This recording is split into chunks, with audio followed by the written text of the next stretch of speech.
সম্মানিত উপস্থিতি, আমরা এর আগে আলোচনা করেছিলাম রাসূল সাল্লাল্লাহু আলাইহি সাল্লাম থেকে প্রাপ্ত যে কাজগুলো যেগুলো আমাদেরকে করতে বলেছেন আল্লাহ সুবহানাহু ওয়া তাআলা রাসূলের মাধ্যমে, রাসূল যা নিয়ে এসেছেন সেগুলো আমরা গ্রহণ করব, আর যা থেকে আমাদেরকে বিরত থাকতে বলেছেন সেগুলো থেকে আমরা বিরত থাকব। এই শিরোনামে আমরা আলোচনা করেছিলাম। তো সেই ধারাবাহিকতায় আমরা আজকে নতুন কিছু বিষয় নিয়ে আপনাদের সামনে উপস্থাপন করব, যেগুলো থেকে আমাদেরকে বিরত থাকা খুবই জরুরি। এমন কতগুলো কাজ যা আল্লাহ নিষেধ করেছেন, বিশ্বনবী মুহাম্মদুর রাসূলুল্লাহ সাল্লাল্লাহু আলাইহি ওয়াসাল্লাম তিনিও নিষেধ করেছেন। সেই নিষিদ্ধ কাজগুলো, আল আমালুল মানহি, নিষিদ্ধ কাজ, যে কাজগুলো থেকে আমাদের বিরত থাকা অত্যাবশ্যকীয় কর্তব্য, সেই কাজগুলো আমরা জানবো এবং তা থেকে যথারীতি বিরত থেকে সুন্নাহ ভিত্তিক রাসূল সাল্লাল্লাহু আলাইহি ওয়াসাল্লাম যেখানে যেভাবে দেখিয়ে দিয়েছেন ঠিক সেখানে সেইভাবে সেই কাজগুলো করার চেষ্টা করবো। আল্লাহ আমাদের সেই তৌফিক দান করুন, সকলে বলি আমিন। আমরা একটা হাদিস বলেছিলাম, একটা আয়াত বলেছিলাম, যে প্রসঙ্গে আলোচনাগুলো চলছিল। প্রথম আয়াতটি হচ্ছে আল্লাহ সুবহানাহু ওয়া তাআলা 59 নম্বর সূরা হাশর আয়াত 7 এর মধ্যে বলেছেন, ওয়া আতাকুমুর রাসূলু ফাখুজুহু ওয়া মা নাহাকুম আনহু ফান্তাহু। তোমাদের রাসূল তোমাদেরকে যা দিয়েছেন, যা নিয়ে এসেছেন, তোমরা তা গ্রহণ করো, এবং তোমাদের রাসূল যা থেকে তোমাদেরকে নিষেধ করেছেন, বিরত থাকতে বলেছেন, তোমরা তা থেকে বিরত থাকো। এই পর্বে আমরা একটা হাদিস পেশ করেছিলাম, যে হাদিসটি তিরমিজি, মুসনাদে আহমদ, আবু দাউদ, সিলসিলা হাদিস সহিহ, সহিহ জামিউস সাগীর এবং মিশকাত, এই হাদিসগুলোতে পাওয়া যায়। মিশকাতুল মাসাবি কিতাবুর রিকাক মর্মে স্পর্শে হাদিস বর্ণনা করা সংক্রান্ত একটি অধ্যায়, আল ফাসলুস সানি, দ্বিতীয় পরিচ্ছেদে 5171 নম্বর হাদিস। আবু হুরায়রা রাদিয়াল্লাহু তাআলা আনহু থেকে বর্ণিত, তিনি বলেন, আল্লাহর নবী সাল্লাল্লাহু আলাইহি ওয়াসাল্লাম একদিন সাহাবায়ে কেরামদের সামনে তিনি বলছিলেন যে, মান আখাযা আন্নি হাউলাইল কালিমাত, তোমাদের মধ্যে কে আছো যে আমার কাছ থেকে এই বাক্যগুলো নিবে, ওয়া ইয়ামালু বিহিন্না, এবং এই বাক্যগুলো দিয়ে আমল করবে, ওয়া ইউআল্লিমু মান ইয়ামালু বিহিন্না, এবং তাদেরকে শিখিয়ে দিবে যারা এগুলো শেখার পর সে অনুযায়ী আমল করবে। তখন আবু হুরায়রা রাদিয়াল্লাহু তাআলা আনহু বললেন যে, আনা ইয়া রাসূলুল্লাহ, আল্লাহর নবী, আমি আছি ওই ব্যক্তি যে আমি আপনার কাছ থেকে ওই বাক্যগুলো নিতে চাই এবং সে অনুযায়ী আমল করতে চাই এবং তাদেরকে শেখাতে চাই যারা সে অনুযায়ী আমল করবে। তখন আল্লাহ নবী সাল্লাল্লাহু আলাইহি ওয়াসাল্লাম ফাআখাযা বিয়াদি, তিনি আমার হাত ধরলেন, ওয়া আদ্দা খামসান, এবং 5 পর্যন্ত গুনে গুনে আমাকে বাক্যগুলো শিখিয়ে দিলেন এবং বললেন, প্রথম বাক্য, ইত্তাকিল মাহারিমা তাকুন আ'বাদান নাস, শোনো, তুমি নিষিদ্ধ কাজগুলো থেকে বিরত থাকবে, যা নিষেধ করা হয়েছে, যা নিষিদ্ধ, এগুলো থেকে নিজেকে বাঁচিয়ে রাখবে, তাহলে মানুষের মধ্যে সব থেকে ইবাদতকারী হিসাবে গণ্য হবে। আপনি চিন্তা করেন, আমরা 2 প্রকারের আমল পাই, একটা হলো আদেশ আর একটা হলো নিষেধ। আপনি যদি সব নিষেধ বর্জন করেন তাহলে আপনার দ্বারা তাই সংগঠিত হবে যা আদেশ করা হয়েছে। তাহলে যদি আপনি যা আদেশ তাই যদি পালন করেন, তাহলে আপনি কি করলেন? ইবাদত করলেন। কি করলেন? আদেশ পালন করা মানে কি? ইবাদত করা। নিষেধ বর্জন করা মানে কি? ইবাদত করা। এই জন্যই আল্লাহ নবী সাল্লাল্লাহু আলাইহি ওয়াসাল্লাম বলেছেন, যদি তুমি ইত্তাকিল মাহারিমা, সমস্ত হারাম কাজ থেকে নিজেকে বিরত রাখতে পারো, তাহলে তাকুন আ'বাদান নাস, মানুষের মধ্যে সবথেকে ইবাদতকারী হিসেবে গণ্য হবে। আমরা অবশ্যই নিষেধগুলো জানবো, জানার চেষ্টা করব। আদেশগুলো নিয়ে আমরা কিন্তু অনেকেই কিছুটা হলেও জানি, এবং প্রায় মসজিদগুলোকে আদেশ নিয়ে আলোচনা করা হয়। যেমন সালাত, এটা আদেশ, যাকাত আদেশ, সিয়াম আদেশ, হজ আদেশ, কালিমা আদেশ, এগুলো যত ইবাদত আমরা করি, ইবাদতের মধ্যে শামিল হই, সব আদেশ। কিন্তু কতগুলো নিষেধ আছে যেগুলো বর্জন করাও ইবাদত, সেগুলো কিন্তু আমরা জানি না, আর জানি না বিধায় আমরা সেগুলো মানতেও পারি না। তবে কিছু কিছু জানি, কিন্তু তা থেকে পূর্ণাঙ্গভাবে না জানার কারণে আমরা পূর্ণাঙ্গভাবে নির্লিপ্ত বা বিরত থাকতেও পারি না।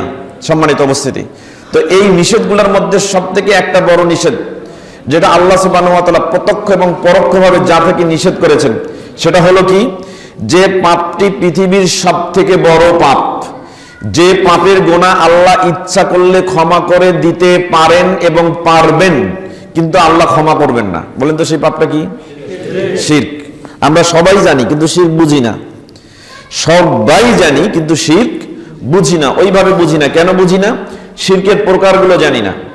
আমরা আগে জানতাম শিরক 2 প্রকার, একটা হচ্ছে শিরক বড় শিরক, শিরক আকবার, বড় শিরক, আর একটা হচ্ছে কি ছোট শিরক। এছাড়াও শিরক 3 প্রকার জানতাম। তাওহীদের বিপরীতে 3 প্রকার শিরক জানতাম। সেটা কি রকম?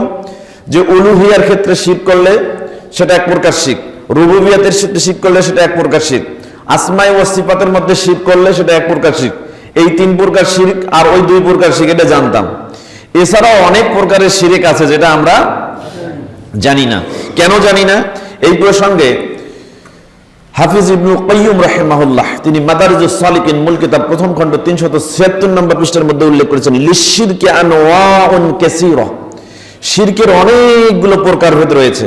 লা ইয়াহসিহা ইল্লাল্লাহ, কত প্রকারের শিরক আছে এটা আল্লাহ ছাড়া কেউ গণনা করতে পারবে না। চিন্তা করেন তার উপলব্ধি, আল্লাহ ছাড়া যদি কেউ গণনা করতে না পারে কত প্রকার শিরক আছে, তাহলে আমরাও গণনা করতে পারবো না। তাহলে আমরা যদি গণনাই করতে না পারি, ধরতেই না পারি, তাহলে সেই শিরকে ঢুকে যাওয়ার সম্ভাবনা আছে না নাই? আছে। এই জন্য শিরক আমাদেরকে বুঝতে হবে। শিরক না বুঝলে শিরকে পতিত হওয়ার সম্ভাবনা আছে। রাসূল সাল্লাল্লাহু আলাইহি ওয়াসাল্লাম আমাদেরকে একটা দোয়া শিখাই দিয়েছেন। শিরক এত বড় মহা অপরাধ, যে অপরাধ থেকে বাঁচা জরুরি বিধায় আমাদের স্পেসিফিক একটা দোয়া শিখাই দিয়েছেন, যাতে আমরা শিরকের মধ্যে পতিত না হই। এই দোয়াটা আপনারা জানেন? জানেন না? সহিহ জামিউস সগীর নামে একটা হাদিসের কিতাব আছে। এই কিতাবে 3233 নম্বর হাদিস। আল্লাহ নবী সাল্লাল্লাহু আলাইহি ওয়াসাল্লাম এই দোয়াটা পড়তে বলছে, আল্লাহুম্মা ইন্নী আউযু বিকা আন উশরিকা বিকা ওয়া আনা আ'লামু ওয়াস্তাগফিরুকা লিমা লা আ'লামু। এই দোয়াটা শিখাই দিয়েছেন। আল্লাহ সুবহানাহু ওয়া তাআলা কাছে আমরা কিন্তু অন্য সমকক্ষ সাব্যস্ত করি, কোনো না কোনো ভাবেই তার সাথে শিরক করছি। তো যাতে আমরা জেনে এবং না জেনে এই শিরকের মধ্যে পতিত না হই, এজন্য বিশ্বনবী মুহাম্মদ রাসূলুল্লাহ সাল্লাল্লাহু আলাইহি ওয়াসাল্লাম এই দোয়া শিখাই দিয়েছেন। এর অর্থ হচ্ছে কি, আল্লাহুম্মা ইন্নী আউযু বিকা আন উশরিকা বিকা ওয়া আনা আ'লামু, আল্লাহ আমি ওই গুনাহ থেকে তোমার কাছে বিরত থাকতে পারছি, ওই শিরক থেকে তোমার কাছ থেকে আশ্রয় চাই যেটা আমি জেনে করেছি। ওয়া আস্তাগফিরুকা লিমা লা আ'লামু, আর ওটা থেকেও আমি ক্ষমা চাচ্ছি যেটা না জেনে করে ফেলেছি। চিন্তা করেন, তাহলে শিরক না করেও পতিত হয়। শিরক এমন একটা জিনিস, আপনি জানলেও পতিত হবে আপনার উপরে যে আপনি শিরক করে ফেলেছেন, না জেনে করলেও শিরক পতিত হবে। এই জন্যই এই দোয়ার মাধ্যমে আল্লাহ নবী মুহাম্মদ রাসূলুল্লাহ সাল্লাল্লাহু আলাইহি ওয়াসাল্লাম শিখিয়ে দিয়েছেন, ওয়াস্তাগফিরুকা লিমা লা আ'লামু, এবং আমি ওই শিরক থেকে তোমার কাছে ক্ষমা চাই যেটা আমি না জেনেই করে ফেলেছি। সম্মানিত উপস্থিতি, যে শিরক জানতে হবে। আসেন আমরা শিরক সম্পর্কে একটু আলোচনা করি, যেহেতু এই বিষয়গুলো নিয়ে আমরা ইতিপূর্বে আলোচনা করেছি। তারপরেও আমরা আপনাদেরকে একটা রিফ্রেশার ক্লাস হিসেবে আজকে এগুলো জানানোর চেষ্টা করব, যাতে করে শিরক থেকে আমরা সম্পূর্ণরূপে নির্লিপ্ত থাকতে পারি। আল্লাহ সেই তৌফিক আমাদের দান করুন, সকলে বলে আমিন। শিরক কাকে বলে? এই প্রসঙ্গে রাসূল সাল্লাল্লাহু আলাইহি ওয়াসাল্লামকে এক ব্যক্তি এসে জিজ্ঞাসা করছেন। বুখারী মুসলিমে হাদিসটা আসছে মিশকাতুল মাসাবিক কিতাবুল ঈমান, ঈমান সংক্রান্ত একটা অধ্যায় রয়েছে, বাবুল কাবাইর ওয়া আলামাতিন নিফাক, কবিরা গুনাহ মুনাফিকদের আলামত সংক্রান্ত একটা অনুচ্ছেদ, আল ফাসলুল আউয়াল, প্রথম পরিচ্ছেদের 49 নম্বর হাদিস। আব্দুল্লাহ ইবনে মাসউদ রাদিয়াল্লাহু তাআলা আনহু থেকে বর্ণিত, তিনি বলেন, একজন ব্যক্তি এসে জিজ্ঞাসা করেন, ইয়া রাসূলুল্লাহ আইয়ু যানবি আ'জামু ইনদাল্লাহ বা আইয়ু যানবি আকবারু ইনদাল্লাহ, আল্লাহ নবী কোন পাপটা আল্লাহর কাছে সবথেকে বড়, আপনি বলেন তো কোন পাপ সবথেকে বড়? নবীকে বলছেন। এখন নবী যদি বলেন যে এই পাপটা বড়, তাহলে সেটা কি ছোট না বড়? নিঃসন্দেহে। নবী সাল্লাল্লাহু আলাইহি ওয়াসাল্লাম এবার জবাব দিচ্ছে যে আনতাদুয়া লিল্লাহি নিদান ওয়া হুয়া খালাকাকা, তুমি আল্লাহর সমকক্ষ অন্য কাউকে আহ্বান করা, ডাকা, অথচ তিনি তোমাকে সৃষ্টি করেছেন। আনতাদুয়া লিল্লাহি নিদান, আল্লাহর জন্য বা আল্লাহর সাথে তুমি অন্য কাউকে ডাকা, অথচ তিনিই তোমাকে সৃষ্টি করেছেন। এটাই হচ্ছে পৃথিবীর সব থেকে বড় গুনাহ। এটার নাম কি? শিরক। চিন্তা করে দেখেন, আপনি ডাকবেন কাকে? বিপদে ডাকবেন কাকে? বিপদে, সুখে, যে কোনো প্রয়োজনে আল্লাহ, এবং চাহিদা নিবারণের জন্য কারণ কি হবেন? আল্লাহ। অথচ আমরা দেখেন, আল্লাহ আমাদেরকে সৃষ্টি করেছেন এটা আমরা জানি, তো যিনি সৃষ্টি করেন তিনিই তো সৃষ্টির সমস্ত চাহিদা পূর্ণ করেন। তাহলে এই চাহিদার জন্য আপনি ডাকবেন কাকে? আপনি একটা গাড়ি বানাইছেন, একটা রিমোট কন্ট্রোল গাড়ি বানাইছেন, অথবা যে কোনো একটা তেল চালিত গাড়িতে অথবা বিদ্যুৎ চালিত গাড়ি বানাইছেন, ওই গাড়িটার কখন কি প্রয়োজন এটা কে নিবারণ করেন? আপনি করেন না। তাহলে একটা যন্ত্র বানায়, এর মধ্যে কি কি চাহিদা আছে আপনি সব পূর্ণ করতেছেন, অথচ আল্লাহ সুবহানাহু ওয়া তাআলা আপনাকে সৃষ্টি করেছেন, এত ভালোবাসা দিয়ে সৃষ্টি করলেন, অথচ ভালোবাসার দাবি নিয়ে আমরা তার কাছে মুখাপেক্ষী হব, সবকিছুতে চাইবো তার কাছে, এটা কি আমরা চাইতে পারছি না। তারপরে আমরা শিরক করছি, অথচ তিনিই আমাদের সৃষ্টি করেছেন, যিনি স্রষ্টা, তিনি আমাদের সব কিছুই নিবারণ করবেন, পূরণ করবেন এবং তিনি আমাদের সব কিছু দান করবেন। অতএব আমরা একমাত্র তারই মুখাপেক্ষী। এইখানে আর অন্য কাউকে ভালোবাসার স্থানে, ভয়ের স্থানে, আশার স্থানে, তাওয়াক্কুলের স্থানে এবং আনুগত্যের স্থানে কাউকে বসানোর কোনো সুযোগ নেই। কিন্তু আমরা সবখানেই কিন্তু মানুষ এবং কোনো বস্তুকে আমরা বসিয়ে ফেলেছি। সম্মানিত উপস্থিতি, মাদারিজুস সালিকিন মূল কিতাব প্রথম খণ্ড 339 নম্বর পৃষ্ঠা, এখানে বলা হচ্ছে, হাফিজ ইবনুল কাইয়্যিম রাহিমাহুল্লাহ বলেছেন, আশ-শিরকু ওয়া আন ইয়াত্তাখিযা মিন দুনিল্লাহি নিদান ইউহিব্বুহু কামা ইউহিব্বুল্লাহ। কোন ব্যক্তি বা বস্তুকে সেইভাবে ভালোবাসা যে ভালোবাসাটা আল্লাহর জন্য। দেখেন, কোন ব্যক্তি বা বস্তুকে গ্রহণ করে তাকে সেইভাবে ভালোবাসা যে ভালোবাসাটা কার জন্য?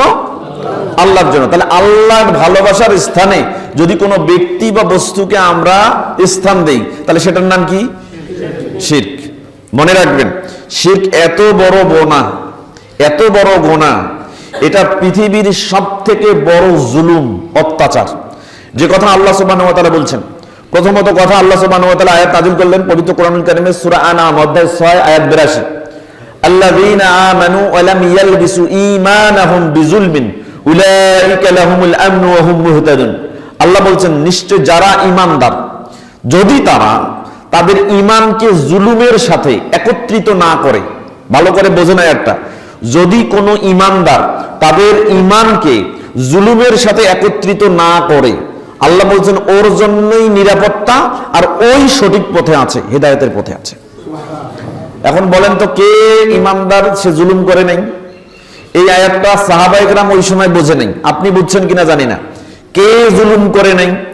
এখন বলবেন, আমি তো কোনো না কোনো ভাবে জুলুমের সাথে সম্পৃক্ত আছি, আমার জীবনে না কোনো ভাবে জুলুম হয়েছে, আমি কারো না কারো উপর জুলুম করছি, অন্তত বাইরের মানুষের সাথে না করলে নিজের মানুষের উপরে জুলুম করছি, অবশ্যই আমার দ্বারা জুলুম হয়েছে। এইটা কনফিউজ দাইসেল। আপনি যদি নিজে নিজে দায় স্বীকার করেন, দেখেন তো জুলুম করেন নাই, আপনি কারো উপর জুলুম করেন নাই, আপনি ইমানদার, কারো উপর জুলুম করেন নাই, অবশ্যই কোনো না কোনো ভাবে জুলুম করেছেন। তো সাহাবায়ে কেরাম সেই সময় এই আয়াতটা যখন শুনলেন, শোনার পরে তাদের কাছে খুব ভারী মনে হলো। এত বড় আয়াত, এত অর্থ আমাদের কাছে কঠিন হয়ে গেল। তারা তখন ওই সময় রাসূল সাল্লাল্লাহু আলাইহি ওয়াসাল্লামের কাছে গেলেন। দেখেন, হাদিসটা আসছে সহিহ বুখারীতে, কিতাবুত তাফসীর, তাফসীর করা সংক্রান্ত, ব্যাখ্যা করা সংক্রান্ত একটা অধ্যায় রয়েছে। বাবু কওলিহি তাআলা, সূরা লুকমান অধ্যায় 31 আয়াত 12 থেকে 18 এর ব্যাখ্যা সম্বলিত একটি অনুচ্ছেদ রয়েছে। এই অনুচ্ছেদে 3429 নম্বর হাদিস। এই হাদিসটা আবার সহিহ বুখারীর কিতাব আহাদিসুল আম্বিয়া, নবীগণের হাদিস সম্বলিত একটা অধ্যায় রয়েছে। এর 4776 নম্বর হাদিস। আব্দুল্লাহ ইবনে মাসউদ রাদিয়াল্লাহু তাআলা আনহু তিনি বলছেন, লাম্মা নাযালাত হাযিহিল আয়াহ, যখন কুরআনুল কারীমের সূরা আনআম অধ্যায় 6 আয়াত 82 এটা নাজিল হয়ে গেল, তখন তিনি বলছেন, শাক্কা যালিকা আলাল মুসলিমিন, ওই সময় যারা মুসলিম, ওই সময় যারা সাহাবায়ে কেরাম, তাদের কাছে এই আয়াতটা খুব ভারী হয়ে গেল, কঠিন হয়ে গেল। তখন তারা এসে আল্লাহর নবীকে বলছেন, ইয়া রাসূলুল্লাহ, আইয়ুনা মান লাম ইয়ালবিস ঈমানাহু বিজুলমিন, আইয়ুনা লাম ইয়ালবিস ঈমানাহু বিজুলমিন, আমাদের মধ্যে কোন ব্যক্তি আছে যে ব্যক্তি তার ঈমানের সাথে জুলুম করে নাই? কোন ব্যক্তি আছে ঈমান আনার পরেও জুলুম করে নাই? এরকম ব্যক্তি তো আমাদের মধ্যে কেউ নাই। তার মানে তারা বুঝেছিল যে ঈমানদার হওয়ার পরেও সাধারণ যে জুলুমগুলা, একজন আরেকজনের উপর যে জুলুম করে, এই জুলুমটাকে মাত্র আল্লাহ সুবহানাহু ওয়া তাআলা বুঝিয়েছেন। এই জন্য তারা প্রশ্ন করলো আল্লাহ রাসূলকে, যে আমাদের মধ্যে কে আছে যে ব্যক্তি ঈমান আনার পরেও জুলুম করে নাই? তখন আল্লাহ নবী সাল্লাল্লাহু আলাইহি ওয়াসাল্লাম বললেন যে, শোনো, লাইসা হুয়া বিযাক, তোমরা যেটা বুঝেছো এটা সেটা নয়, ইন্নাহু হুয়া শিরক। এখানে জুলুম দেওয়া যেটাকে বোঝানো হয়েছে সেটা হলো শিরক, শিরককে বোঝানো হয়েছে। অর্থাৎ শিরক হলো কি? সবথেকে বড় জুলুম। তাই আল্লাহ রাসূল সাল্লাল্লাহু আলাইহি ওয়াসাল্লাম বলছেন, আলা তাসমাউ মাকালা লুকমানু লিবনিহি ওয়া হুয়া ইয়াজিহু, আচ্ছা তোমরা কি এটা শোনো নাই যে লুকমান তার পুত্রকে উপদেশ দেওয়ার সময় কি বলেছিল? বলেছিল, লা তুশরিক বিল্লাহ শাইয়া, তুমি আল্লাহর সাথে কাউকে শরীক করো না, ইন্না শিরকা লা যুলমুন আযীম, নিশ্চয়ই শিরক হচ্ছে সবথেকে বড় জুলুম। অতএব এখানে শিরককেই বোঝানো হয়েছে জুলুম। ঈমানের সাথে জুলুমকে একত্রিত না করা মানে ঈমানের সাথে শিরককে একত্রিত না করা, এটাই বোঝানো হয়েছে। সম্মানিত উপস্থিতি, তাহলে জুলুমটা বুঝতে হবে। তাহলে এখানে শিরকেই হলো জুলুম। এখন আসেন, শিরক যে জুলুম, কেন কেন শিরককে জুলুম করা হলো, বলা হলো? এই জন্য জুলুম বুঝতে হবে। এই জন্য দেখেন শাইখুল ইসলাম ইমাম ইবনে তাইমিয়া রাহিমাহুল্লাহ তিনি মাজমুয়া ফাতোয়া 1 নম্বর খণ্ডে 219 নম্বর পৃষ্ঠায় উল্লেখ করেছেন জুলুম কাকে বলে। তিনি বলছেন জুলুম হচ্ছে ওয়াজউশ শাই ফি গায়রি মাওজিহি, কোন জিনিসকে তার স্থানে না রেখে অন্য জায়গায় রাখা, এটা হলো জুলুম।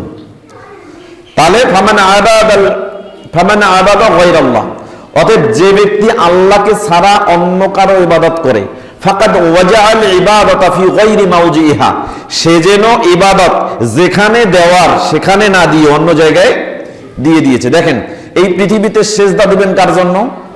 তাহলে যে ব্যক্তি মাজারে সেজদা দেয়, যে ব্যক্তি পীরের দরবারে সেজদা দেয়, তাহলে সে সেজদাটা পাওয়ার যোগ্য আল্লাহ, আল্লাহকে না দিয়ে দিল কাকে?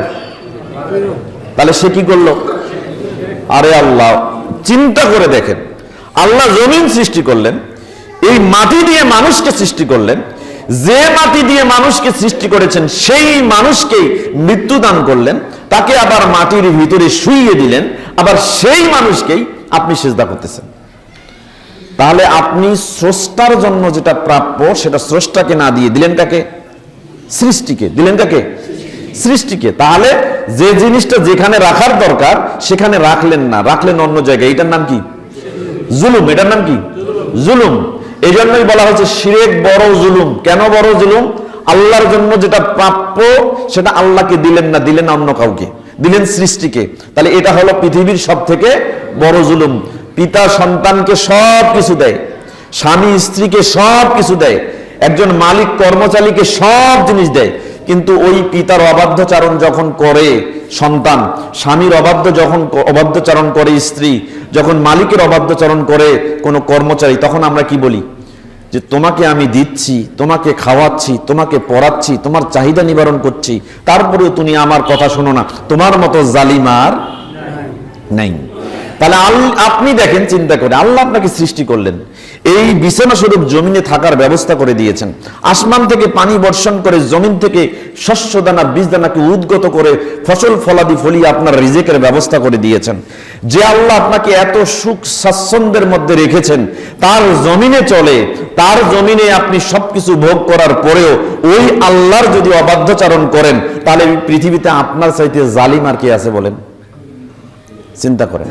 এই জন্যই আল্লাহ সুবহানাহু ওয়া তাআলা বলেছেন ইন্নাশ শিরকা লা যুলমুন আযীম, শিরক নিশ্চয়ই শিরক হচ্ছে পৃথিবীতে সবথেকে বড় জুলুম। দেখেন আল্লাহ সুবহানাহু ওয়া তাআলা, আপনি যদি শিরক না করেন, শিরকের গুনাহ যদি আপনার না থাকে, আপনি জিনা করেছেন, আপনি চুরি করেছেন, আপনি ডাকাতি করেছেন, আপনি রাহাজানি করেছেন, আপনি হত্যা করেছেন, আপনি এই পৃথিবীতে যত অন্যায় আছে সব করেছেন, যত পাপ আছে সব করেছেন, যত নিষিদ্ধ কাজ আছে সব করেছেন, কিন্তু আপনার আমলনামায় কি নাই?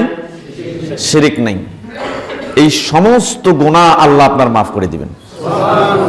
চিন্তা করেন, দেখেন হাদিসটা দেখেন, তিরমিজিতে হাদিসটা আসছে, মিশকাতুল মাসাবি কিতাব আসমাইল্লাহি তাআলা, আল্লাহ তাআলার নাম সমূহ সংক্রান্ত একটা অধ্যায় রয়েছে, বাবুল ইস্তিগফার ওয়া তাওবা, তাওবা ইস্তিগফার করা সংক্রান্ত একটা অনুচ্ছেদ রয়েছে, আল ফাসলুস সানি, দ্বিতীয় পরিচ্ছেদে 2336 নম্বর হাদিস। আনাস বিন মালিক রাদিয়াল্লাহু তাআলা আনহু থেকে বর্ণিত, তিনি বলেন রাসূল সাল্লাল্লাহু আলাইহি ওয়াসাল্লাম বলেছেন, ক্বালাল্লাহু তাআলা, আল্লাহ সুবহানাহু ওয়া তাআলা বলেন, ইয়া ইবনা আদম, হে আদম সন্তান, ইন্নাকা লাউ আতাইতানি বিকুরাবিল আরজি খাতায়া সুম্মা লাকিতানি লা তুশরিক বি শাইয়া। আল্লাহ বলছেন, হে আদম সন্তান, তুমি যদি গোটা পৃথিবী ভরা গোনা নিয়ে, তোমার কাঁধে গোটা পৃথিবীর সমান, পৃথিবীর ব্যাসের সমান গোনা নিয়ে তুমি আমি আল্লাহর সাথে সাক্ষাৎ করতে চাও, এমতো অবস্থায় লা তুশরিক বি শাইয়া, তুমি আমার সাথে বিন্দু মাত্র কোনো কিছুতে শরীক করো নাই, এমতো অবস্থায় যদি তুমি আসো, তোমাকে আসতে হবে না, লা আতাইতুকা বিকুরাবিহা মাগফিরাতান, গোটা পৃথিবী ভরা ক্ষমা নিয়ে আমি আল্লাহ তোমার কাছে হাজির হব। তার মানে তোমার আসার আগেই তোমার গোটা পৃথিবী ভরা গুনাহ আল্লাহ মাফ করে দিবেন। চিন্তা করেন, তাহলে আপনি যদি বিন্দু মাত্র শিরক না করে গোটা পৃথিবীর ব্যাস সমতুল্য গুনাহ আপনার কাঁধে ঘাড়ে নিয়ে আল্লাহর সাথে সাক্ষাৎ করতে চান, মানে আল্লাহর কাছে ক্ষমা প্রার্থনা করেন, আল্লাহ সব মাফ করে দিবে, কিন্তু শিরকের গুনাহ মাফ করবে না। এই জন্যই মুআজ রাদিয়াল্লাহু তাআলা আনহুকে আল্লাহ নবী সাল্লাল্লাহু আলাইহি ওয়াসাল্লাম যখন 10টা উপদেশ দিয়েছিলেন, তার 1 নম্বরে যে উপদেশটা দিয়েছিলেন, দেখেন হাদিসটা আসছে মুসনাদে আহমদ এবং মিশকাতুল মাসাবি কিতাবুল ঈমান, ঈমান সংক্রান্ত একটা অধ্যায় রয়েছে, বাউল কাবাইর ওয়া আলামাতিন নিফাক, কবিরা গুনাহ মুনাফিকের আলামত সংক্রান্ত একটা অনুচ্ছেদ রয়েছে, আল ফাসলুস সালিস, তৃতীয় পরিচ্ছেদের 61 নম্বর হাদিস। মুআয রাদিয়াল্লাহু তাআলা আনহু বলছেন যে আওসানি রাসূলুল্লাহ সাল্লাল্লাহু আলাইহি ওয়াসাল্লাম বিআশরি কালিমাত, আমাকে 10টা উপদেশ দিয়েছেন আমার নবী মুহাম্মদুর রাসূলুল্লাহ সাল্লাল্লাহু আলাইহি ওয়াসাল্লাম। 1 নম্বরটা কি? লা তুশরিক বিল্লাহি শাইয়া, তুমি আল্লাহর সাথে বিন্দুমাত্র শরীক করো না। ওয়াইন কুতিলতা ওয়া হুররিকতা, যদি তোমাকে হত্যা করা হয়, যদি তোমাকে আগুনে পুড়িয়ে ফেলা হয়, তারপরেও তুমি আল্লাহর সাথে বিন্দুমাত্র শরীক করো না। তার মানে দেখেন, আপনাকে আগুনে পোড়ানো হচ্ছে, আপনাকে হত্যা করা হচ্ছে, তার চাইতে ভয়ঙ্কর হচ্ছে শিরিক করা, তার চাইতে ভয়ঙ্কর কষ্টের হচ্ছে শিরিক করা। কারণ আপনি যে কষ্টে পতিত হবেন শিরক করলে, তার চাইতে হত্যা হয়ে যাওয়া ভালো। যে কষ্টে আপনি পড়ে যাবেন শিরক করলে, তার চাইতে পুড়িয়ে মরে যাওয়া ভালো। তবু আপনাকে হত্যা করা হবে, আপনাকে পুড়িয়ে মারা হবে, তারপরে আপনি আল্লাহর সামনে বিন্দুমাত্র শরীক করতে পারবেন না। আল্লাহ সুবহানাহু ওয়া তাআলা বলেন সূরা নিসা অধ্যায় 4 আয়াত 48 এবং 116, আল্লাহ সুবহানাহু ওয়া তাআলা বলছেন যে ইন্নাল্লাহা লা ইয়াগফিরু আন ইউশরাকা বিহি ওয়া ইয়াগফিরু মা দুনা যালিকা লিমান ইয়াশা। আল্লাহ পৃথিবীর যত পাপ আছে ইচ্ছা করলে সব পাপ ক্ষমা করে দিবেন, কিন্তু শিরকের পাপ ক্ষমা করবেন না। কেন ক্ষমা করবেন না? আল্লাহ সুবহানাহু ওয়া তাআলা বলেন মান ইউশরিক বিল্লাহ, যে ব্যক্তি আল্লাহর সাথে শরীক করে, ফাকাদ ইফতারা ইসমান আযীমা, সেজন্য আল্লাহর সম্পর্কে মিথ্যা পাপ রচনা করে। চিন্তা করেন, আল্লাহ সম্পর্কে মিথ্যা পাপ রচনা করে। কেমন করে পাপ রচনা করে বলেন তো? আল্লাহ কয়জন? তার কোনো শরীক আছে?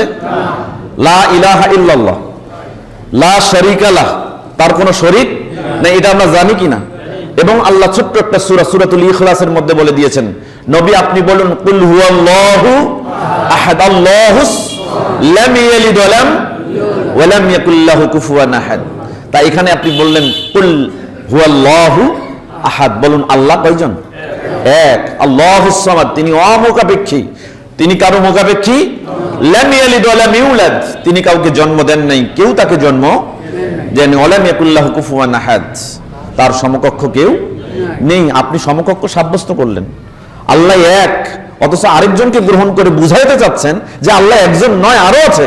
তার মানে কি আপনি আল্লাহ সম্পর্কে মিথ্যা কথা রচনা করলেন।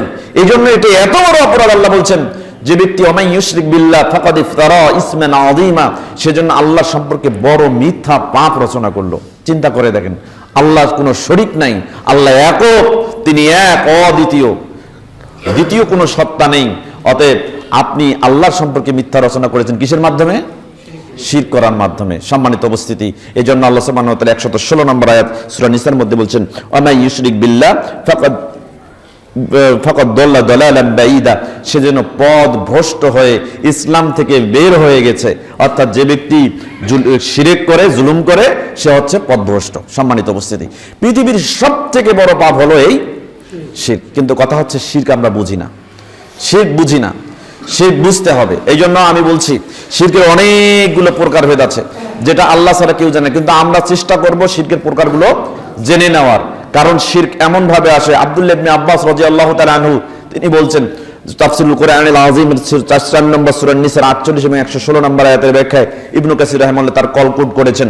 তিনি ওখানে বলেছেন যে আশ-শিরকু ফি হাযিহিল উম্মাহ আখফা মিন দাবিবিন নামলাতিস সাউদা আলা সাফাতিস সাউদা ফি যুলুমাতিল লাইল, অন্ধকার কালো রাত্রিতে কালো পাথরের উপরে কালো পিঁপড়া হেঁটে গেলে যেমন টের পাওয়া যায় না। চিন্তা করে দেখেন এই কথাটার লোড, এই কথাটার ওজন কত বড়। দেখেন একটা অন্ধকার রাত, যে রাতে কালো পাথর, বোঝা যাবে?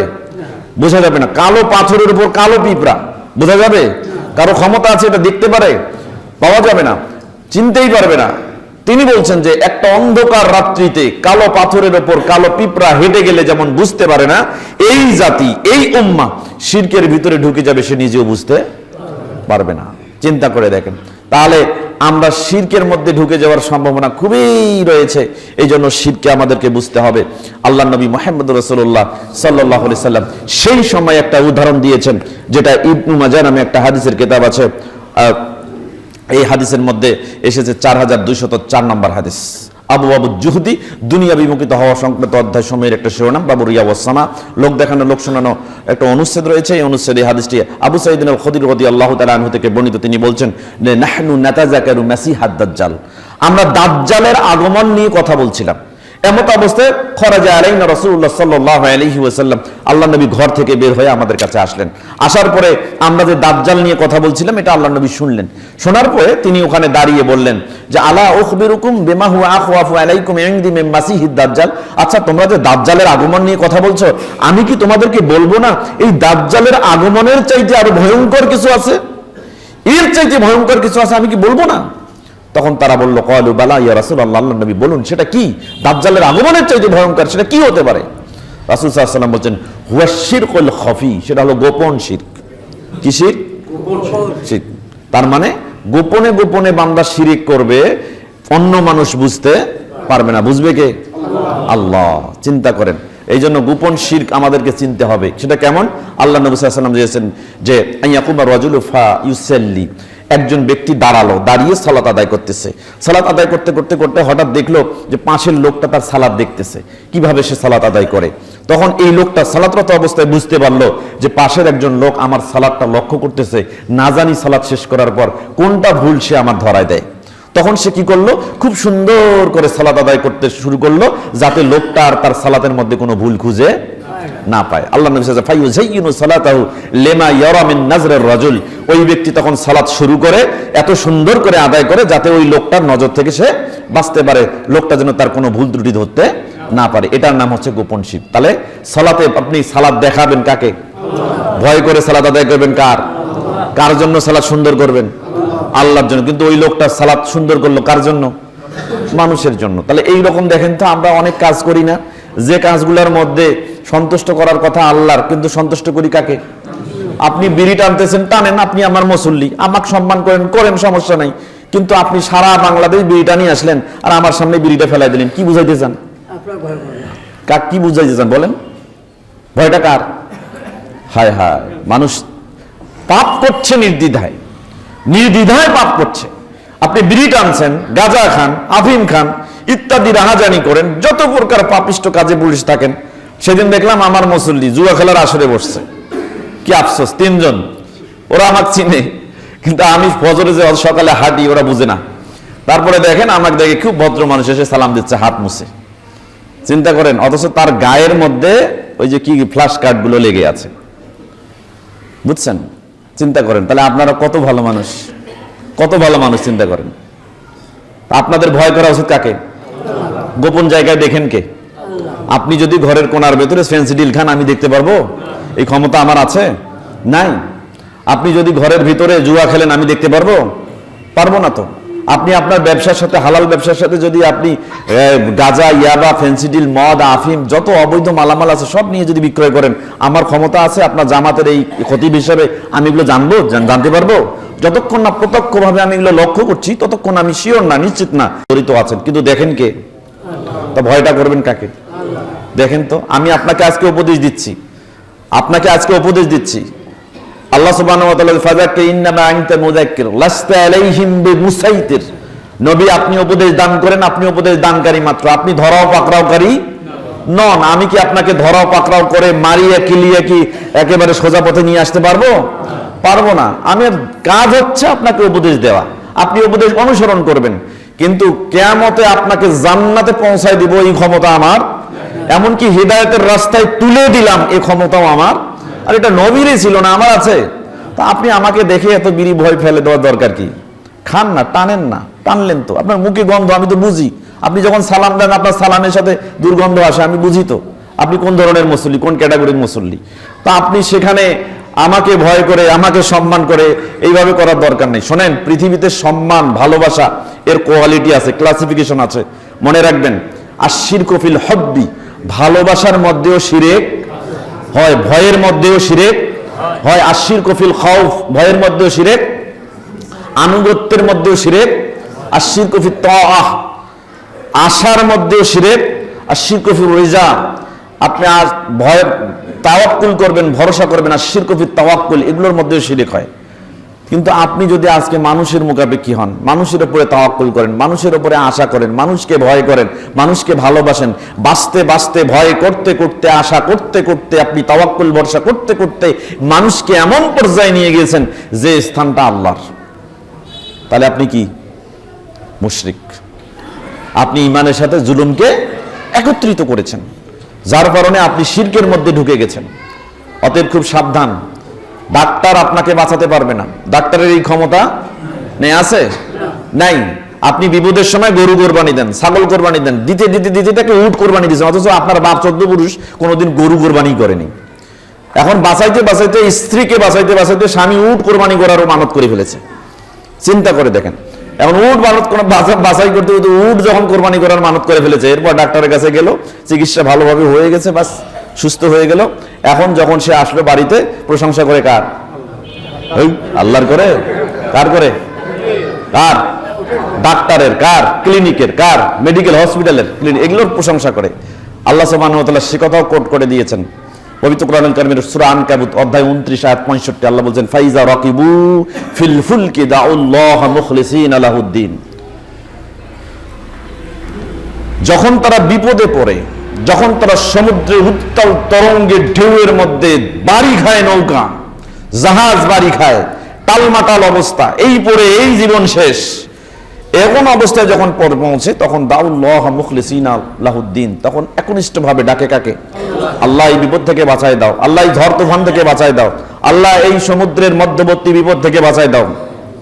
আল্লাহ বলছেন, ফালাম্মা নাজ্জাহুম ইলাল বার ইযা হুম ইউশরিকুন, যখন তাদেরকে বাঁচিয়ে দিয়ে সমুদ্রের কিনারায় পৌঁছে দেওয়া হলো, তখন তারা শিরক করে বসলো। কেমনে?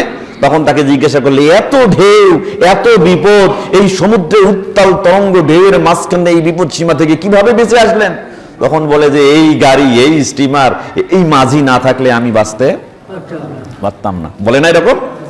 চিন্তা করেন। তখন সে শিরক করে বলে যে আমি অমুকের বিনিময়ে বাঁচছি, অমুকের ওসিলায় বাঁচছি, অমুক আমাকে বাঁচিয়ে দিয়েছে, অমুকের কারণে বেঁচে গেছি, অথচ বাঁচাই দিলেন কে? আল্লাহ। চিন্তা করেন সম্মানিত ভাইরা, আপনারা এই রকম বিপদের মধ্যে পড়ছেন, প্রতিদিন শিরকের মধ্যে আমরা ঢুকে গেছি। কেন? শিরক না চেনার কারণে। মনে রাখবেন, আপনি একমাত্র ভয় করবেন কাকে? এই ভয় দুই প্রকার। কয় প্রকার?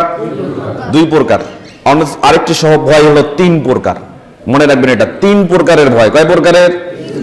এক নাম্বার হচ্ছে খাউফুস সির, গোপন ভয়, মনের ভিতরে যে ভয় থাকে, এই ভয় শুধু আপনি জানেন, আর জানে কে? আল্লাহ। পৃথিবীর কোনো মানুষ জানে না আপনার মনের ভিতরে কিসের ভয়, কেউ জানে না। মনের ভিতরে কিসের ভয় কেউ বুঝতে পারে না। বুঝেন কে? এই ভয়টার 0.1% যদি আপনি কোনো মানুষ, কোনো ব্যক্তি, কোনো স্থান, কোনো কাল, কোনো সময় এবং কোনো বস্তুকে আপনি দেন, তাহলে নিঃস্বর্গে সেটা শিরকে আকবার, বড় শিরক হবে, আপনি মুশরিক হয়ে যাবেন। কারণ মনের ভিতরের যে ভয়, এর 100% কার জন্য? আল্লাহর জন্য। এটা কাউকে দেওয়া যাবে না, এর কোনো পার্সেন্টেজ কারোর জন্য বরাদ্দ নয়। আপনি কবরের পাশ দিয়ে হেঁটে যাচ্ছেন, আপনি কবরের ওই শুয়ে থাকা পীর সাহেবকে মানেন না, আপনি কবরে পূজা করা মানেন না, কবরে সেজদা দেওয়া মানেন না, কবরে কিছু চাওয়া মানেন না, কবর কিছু করতে পারে এটাও মানেন না, কবরের কিছু করার ক্ষমতা আছে এটাও মানেন না। আপনি কবরের পাশ দিয়ে যাচ্ছেন, এখন ভাবছেন এই কবরের পাশ দিয়ে যাচ্ছি, এতদিন পর্যন্ত পীর সাহেবের তো আমি অবজ্ঞা করে আসলাম, এই কবরের সামনে তো এগুলো বলি সব সময়, না জানি ফির কি যে ক্ষতি হয়, সামন দিয়ে তো যাচ্ছি। এই যে সামান্যতম এই কথাটা মনের ভিতরে আপনি উপলব্ধি করলেন, এইটা কিন্তু কেউ জানলো না। জানলো কে? আল্লাহ। এইটাই শিরক, এটাই শিরকে আকবার, সব থেকে বড় শিরক। কবরের কোনো ক্ষমতা নেই, কবরের পাশ দিয়ে গেলেও এখন কোনো বিকল্প চিন্তা করার কোনো অধিকার আপনার নেই, এটা বিশ্বাসই করা যাবে না। কিন্তু যদি মনের ভিতরে এইটা থেকে কিছু ভয় আসে, তাহলে শিরকে আকবার হয়ে যাবে, আপনি মুশরিক হয়ে যাবেন। সম্মানিত উপস্থিতি, আরেক প্রকারের ভয় খাউফুন নাস লিতারকিল ইবাদাহ, মানুষের ভয়, মানুষকে ভয় করে ইবাদত ছেড়ে দেওয়া। এরকম ব্যক্তি আছে না? হুজুর সবে জানে, কিন্তু সেক্রেটারির ভয়ে বেদাত করা শুরু করে দিয়েছে। হুজুর সবেই জানে, কিন্তু সভাপতির ভয়ে শিরকের কথা মেম্বারে উঠে বলতে পারে না। এরকম ইমাম খতিব নাই? তো ইমাম খতিব যদি থাকে, আপনাদের মুসল্লি নাই? অবশ্যই আছে। মানুষের ভয়ে ইবাদত করে না, মানুষকে দেখায়, সারা জীবন বুকে হাত বাঁধলো, এই মসজিদ চেঞ্জ করিয়ে আর একটা মসজিদ গেছে, এখন হাত নামিয়ে গেছে নিচে। এরকম লোক আছে না? আশ্চর্য বাবা, কেন?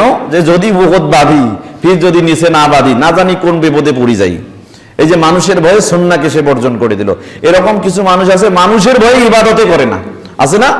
এটাও শিরকের মধ্যে। তবে এক প্রকারের ভয় আছে, আল খাউফুত তাবঈ, অর্থাৎ যে ভয়টি স্বভাবসুলভ ভয়, সৃষ্টিগত ভয়, যে ভয়টা আল্লাহ আমাদের ভিতরে দিয়েছেন, এই ভয়টার জন্য আল্লাহ আমাদেরকে পাকড়াও করবেন না।